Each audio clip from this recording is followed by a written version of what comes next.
there's a story that I tell in the book of two friends who are trying to convince their friend to go on a camping trip with them. They're saying, oh, it's going to be so much fun. And their friend keeps saying, well, I don't know about this. I don't know if I'd like to be outside all that time. Isn't it cold at night? Don't you have to be strong to paddle a canoe? All of these concerns. And while they're very friendly, because they want their friend to come and have fun, very good intentions here, they sort of brush over all those things and say, hey, don't worry about it. It's going to be fine. And don't acknowledge any of her concerns about it. And the result of that is that everybody has an awful time on the trip because this friend really didn't want to go on the trip. So she's upset the whole time. And then the other people get mad that she ruined the trip for everybody else.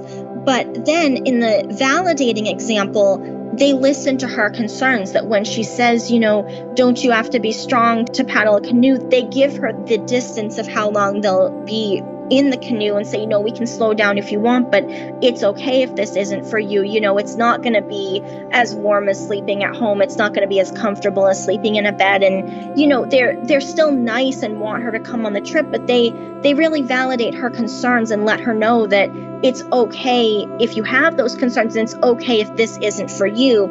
And then the result of that is that friend makes a choice not to go and everybody's happy. The people who do go on the trip have fun on the trip with other people who want to be there, and that person does something else that she enjoys that weekend instead.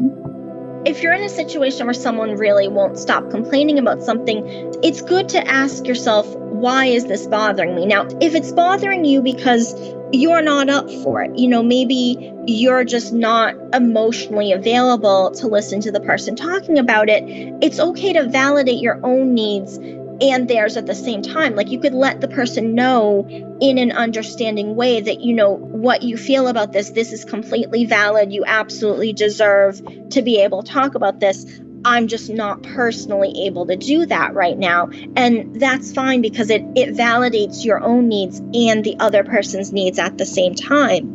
And another reason is if that's not what the issue is, if the issue is that it's bothering you because if you and a friend, say, went through something together, say you both went on a trip together and your friend is complaining about how everything went wrong, part of the problem with that is you could be feeling bad because you might feel like, well, gee, if they had a bad time, then I feel guilty about the fact that I had a good time. Or you might be thinking, well, they didn't say anything before. Maybe you feel guilty about the fact that you didn't realize anything was wrong before. And so it's good to sort of address that and let yourself know that, it's okay. You might have made a mistake and missed the fact that something was wrong. And that's okay. Like, we all make mistakes like that. And also, it's okay for people to have different experiences. Like, there's nothing wrong with it if you loved a trip that your friend hated. That, like, it's okay for both of those things to exist at the same time. And so when you realize that, it makes it easier to say,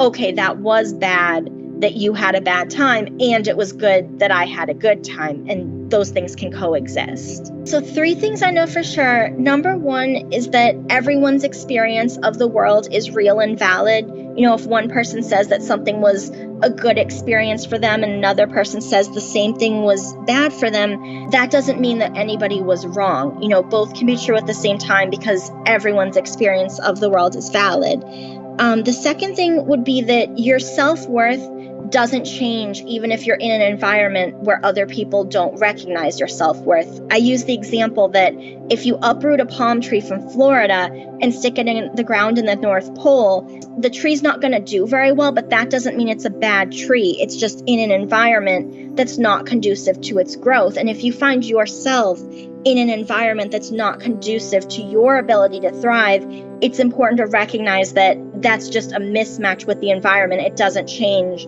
your self-worth as a person. And the third thing would be that it's important for us to the best of our abilities, be the change that we want to see in the world. If we have times in our lives when we were mistreated, we should take the opportunity to treat other people better than we were treated and help to create the kind of world that we want to live in.